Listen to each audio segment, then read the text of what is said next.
Before we start, guys, please make sure you stay until the end. If you make one common mistake, you may end up spending, guys, thousands of dollars in repairs. Stay with us, we'll explain what it is.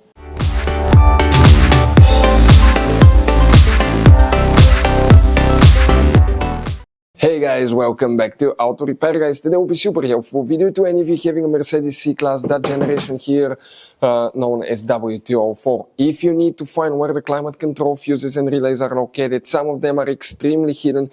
Do not waste your money on parts, diagnostics you may not need.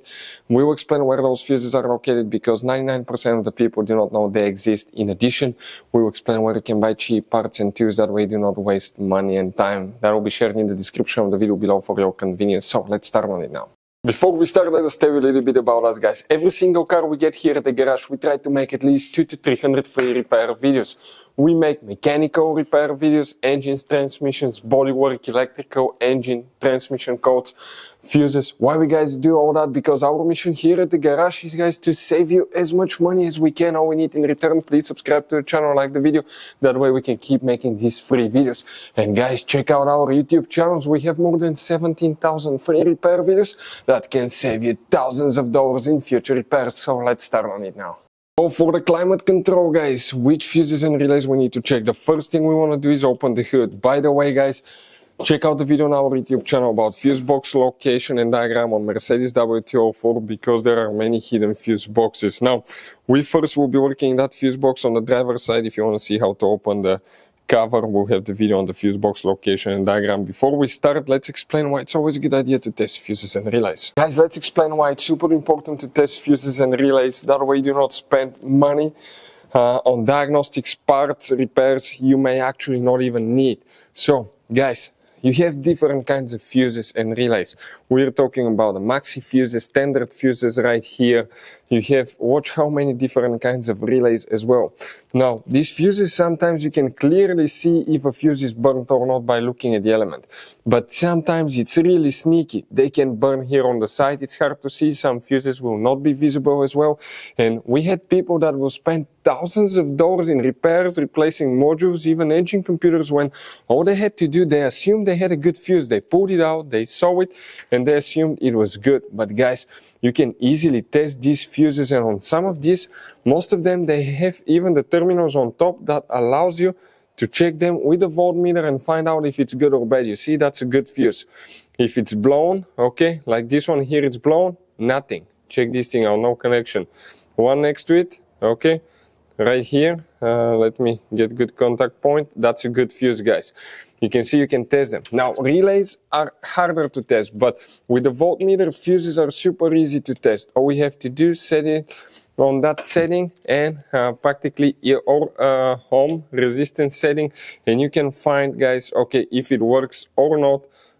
For instance, that one was the good fuse. You can see it's going to go down to 0 ohms resistance, or you can go ahead, remove it and test it the same way, guys. It should have 0 ohm resistance. Now, relays, guys, are a little bit more complicated, but it's doable.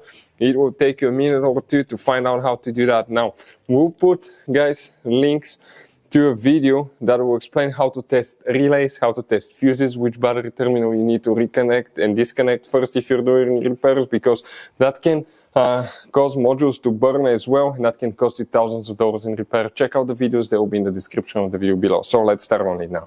The fuse, guys, that we need to check, actually that fuse, guys, okay, it's a little bit not so convenient, but if you come in that row of fuses, you see that's relay M.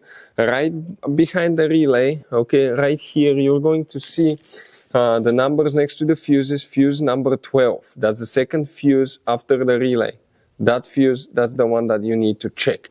Check this one, guys. Then we need to go to the trunk. In the trunk, we have another one that we need to check, and then we'll go and find one hidden, okay, fuse box that we need to check as well, where it's located. Let's explain that thing now, guys.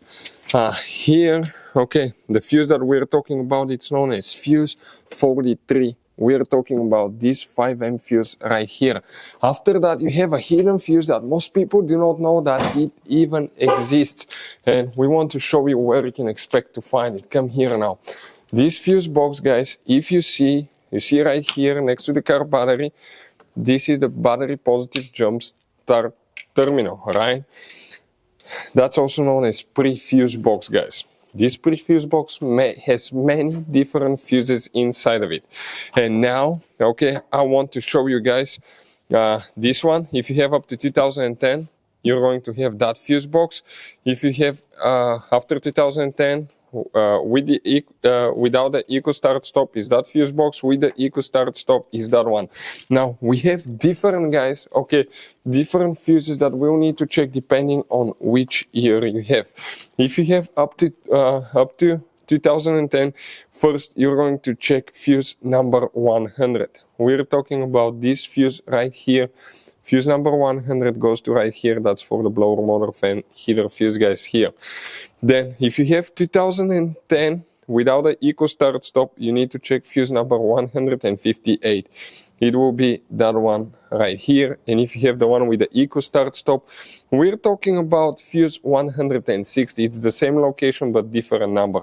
These ones will need to be checked as well, guys. All these fuses control this system, guys. In this Mercedes W204, you're going to have all kinds of different fuses, and realize that sometimes are hard to find. And if you're in the middle of nowhere, you may have a hard time finding one, guys. Replacement one, you may be stuck. It happened to us. So what we usually do, we buy some spare ones and we put in the glove box for a peace of mind. We'll share a link where you can get them at a really good price, quick shipping. That way you do not waste money and time. That link will be in the description of the video below. Check it out for your convenience. Hopefully, guys, the video will be helpful. Thank you for watching and see you next time.